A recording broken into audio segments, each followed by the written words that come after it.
Y eso se lo agradezco. Y tu entrenamiento fue completamente on the job.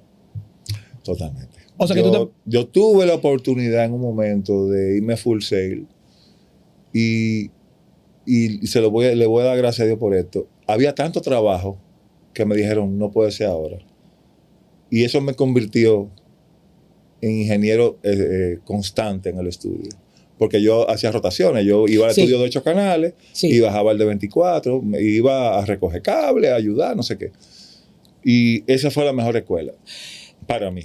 O sea, ojalá yo haber tenido un entrenamiento profesional, pero tuve el mejor entrenamiento que pude tener con 3 o 4 de los ingenieros mejores que había en el momento aquí. Esa es la otra cosa. Digo, sin subestimar el entrenamiento formal que tuvieron gente como Manolito Sorribas, que es... justamente en full sail. Yo oigo la mezcla de Manolito ahora y a mí se me cae la quijada. O sea, como así, eso, cómo sacaba ese sonido de equipo análogo, que era el mismo equipo en el que yo estaba mezclando, pero no me sonaba así. No, y de amable toda la vida. Y José Amable, exacto. Y el mismo Eric Ramos también. Eric Tavera, que abandonó, se fue para el cine, para el mundo, pero igual. Pero tú puedes... Y más en esta época, si tú tienes hambre de conocer, tú puedes desarrollarte hasta llegar al tope de tu carrera. Yo tengo incluso, yo creo también que muchos músicos que tienen entrenamiento fuera, y me incluyo ahí, lo hemos dado por sentado. Hemos dado por sentado el privilegio que es eso, el privilegio que es haber salido de este país a estudiar. Y de haber tenido la oportunidad. De haber tenido la oportunidad. Y a veces no, o sea, entendemos como que eso no es la gran cosa y no lo aprovechamos.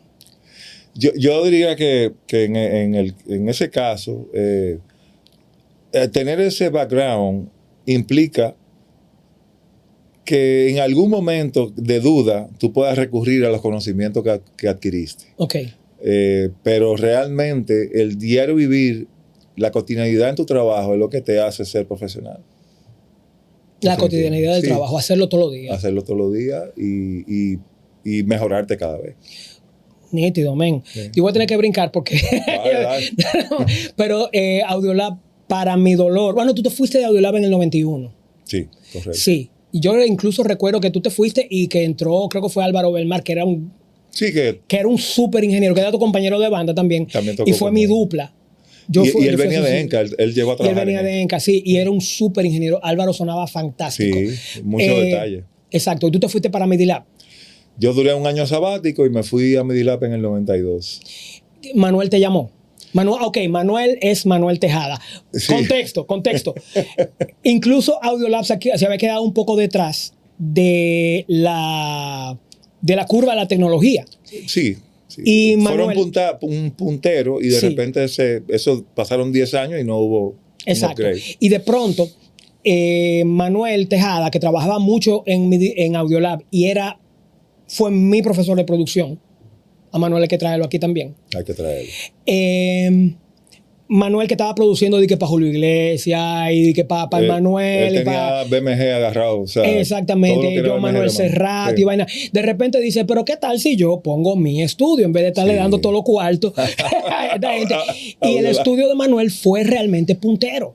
Totalmente. O sea Manuel sí tuvo... fue por mucho tiempo. Manuel tuvo vamos a llamarlo una prehistoria de eso, que fue en su casa. Él tenía un estudio más pequeño. En su casa cuando él vivía en Piantini. En Piantini. Sí, yo recuerdo haber ido. Y ahí él estaba con Carlito Molina y hicieron muchísimo trabajo bueno. Y él desarrolló su técnica de jingle ahí, básicamente. Ok. Cuando él se va y hace el estudio, yo todavía estaba en Audiolab. Ok. Porque eso fue en el 90. Sí.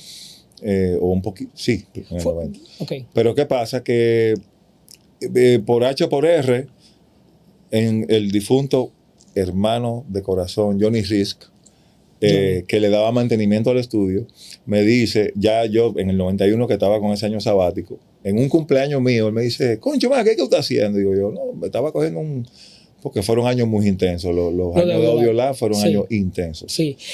Intensos, pero con una edad que podíamos soportar. Se me va a quedar a hablar acerca de los artistas con los que trabajamos. Trabajamos con Johnny Ventura, loco. ¿Qué escuela, Johnny? Trabajamos con Pochi Familia. La gente subestima a Pochi Familia. Con Villalona también. Con Villalona. Yo trabajé poco con Villalona. Pero a mí me tocó trabajar con 70% de la... Con Wilfrido de los trabajamos artistas, un claro. viaje. Animación. Sí, Wilfrido Wilfrido se ganó un Grammy con un disco que se hizo allá sí. Trabajamos con muchísima gente. Trabajamos con mucha gente, sí. Pero te estaba hablando de lo de Manuel. De lo de Manuel, sí. Y entonces entro porque Johnny me dice, mira, se va uno de los ingenieros que está con Manuel, que en aquel entonces era el hermano de Marcos Hernández. Le decíamos el clásico, pero es Miguel Hernández. Miguel Hernández, sí. Entonces yo dije, no, pero déjame hablar. Y la verdad que hablé con Manuel, ahí hicimos un joint together y me dijo, sí, dale para acá, perísimo, qué sé yo qué. Y tuvimos una excelente relación de trabajo. Ahí sí yo de verdad trabajé con muchas cosas. Porque ya Manuel era un súper productor. Que estaba súper pegado. Sí. Y Manuel siempre para mí, igual que como tú lo dijiste lo mismo, yo de él aprendí producción, de él aprendí a tratar con clientes, de ahí aprendí de la industria, de ahí yo vi cómo se movían las cosas con las disqueras. Sí. O sea, yo vi 1000 cosas en ese estudio que no conocía porque trabajaba en un estudio donde yo era nada más ingeniero. Tú dices que Manuel tenía BMG agarrado por el pichirri, pero donde Manuel tenía el power de verdad en Sony. También. En Sony Miami. Él tenía una casa en Miami y él se tiraba en Doral, él se tiraba de ahí para la playa, para las reuniones, sí. Manuel empezó a hacer eso cuando nadie hacía eso en este país. Cuando nadie tenía ningún tipo de relación con ninguna disquera. La primera vez que yo oí de Manuel como arreglista fue con Colegiala, que fue el primer arreglo de él de merengue. Yo no sabía eso. ¿Fue un Audiolab? Mira, no, yo creo que eso fue en Enca. Ok. Pero yo oí ese tema. Es un mega clásico. Y yo dije, wow, batería eléctrica. O sea, no estaba concebido eso en un merengue. Los tamborcitos desde la Simon. Sí, sí. Yo recuerdo. Bueno, pero ahora diciendo eso, es posible que fuera en Audiolab. Porque en el Audiolab había una Simons, yo la recuerdo. Sí. Yo recuerdo, yo fui cliente mucho de MIDI Lab. Mucho. Porque yo insistía en llevar todo a MIDI Lab porque MIDI Lab sonaba mejor y MIDI Lab tenía los equipos. Tenía los equipos. Yo no podía conseguir en otros estudios, no hay por qué mencionar el proceso, yo no podía conseguir el sonido que yo conseguí, los recursos que yo tenía en MIDI Lab. Yo recuerdo una cosa, para mencionar a Manuel. Yo recuerdo que una vez, porque yo trabajé mucho contigo, una vez estábamos trancados con una cosa del performance, y tú llamaste a Manuel. Manuel no era ingeniero. Manuel era el capitalista y Manuel sabía cómo se hacía eso que nos tenía trancado a ti y a mí. Manuel conocía su equipo y conocía su craft mejor que sus empleados, loco. Sí, bueno, mira qué pasa, que Manuel, aunque fuera el capitalista, Manuel era el productor y arreglista de tantas cosas, y Manuel trabajaba en esos dos. O sea, Manuel fue de lo primero que yo vi con Audio Media, que era lo que después se desarrolló como DigiDesign, que después fue Pro Tool. Sí. Y también con Digital Performance. Sí, de los primeros sitios donde yo vi Pro Tools fue el primer sitio donde trabajé con Pro Tools. Mira, tanto así, es una anécdota rápida, que nosotros trabajamos en análogo, pero nosotros descubrimos que podíamos utilizar la tarjeta de Audio Media como un bridge para poner plugins a las cosas en la consola. Mentira. Sí. En el 90 y pico. En el 92. Ustedes estaban usando plugins en el 90 y pico. Wow. De hecho, Autotune. Cuando salió el Autotune como 94. La primera vez que yo usé Autotune fue en los demos de Ciudad de Ángeles. Era azulito. Fue en los demos de Ciudad de Ángeles. Fue en el 99 y fue en el estudio de Jorge. Te estoy hablando mucho antes. Para mí Autotune nació en el 99, papá. No, porque en el 99 ya yo no estaba con Manuel. Okay. Pero estoy hablando de... ¿Cuándo fue el disco de Tribu del Sol? Yo no trabajé en él, pero eso fue 96. Pero época. 96, 97. Exacto. Antes, un año antes quizá de eso. No nosotros insertábamos plugins. Wow.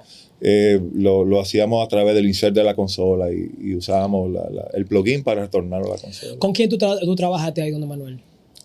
¿Artista? Artista, sí. Bueno. ¿Tú le grabaste a Julio Iglesias? Porque a mí una vez me bloquearon la entrada. Yo quería ir a buscar una cosa y me dijeron, no se puede entrar. Porque ahí está Julio Iglesias. Pues tú y yo tenemos el tema parecido. Mira, Julio Iglesias, vamos a hacerlo lo más rápido posible, porque yo sé que hay mucho tema. Hay pila de tema. Pero mira, Julio Iglesias fue allá con Carlito Álvarez, que era su ingeniero. Ok.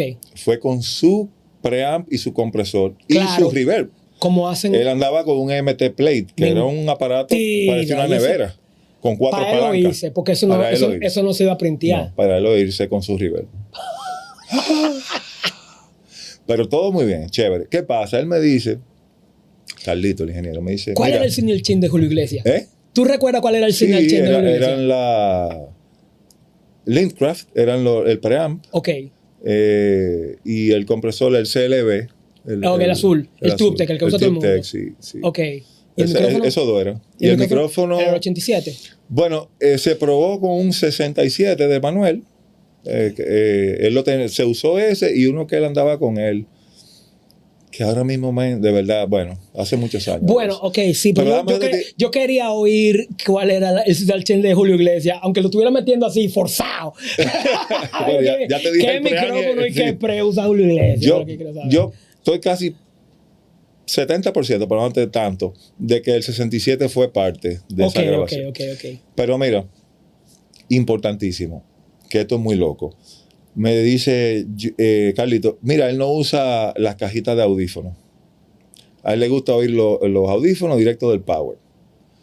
Digo yo, pero men, ¿cómo yo desconecto esto? ¿Y cómo yo descontrolo esto? Bueno, Julio Iglesias, búscatela. Bueno, entonces, más o menos fue así.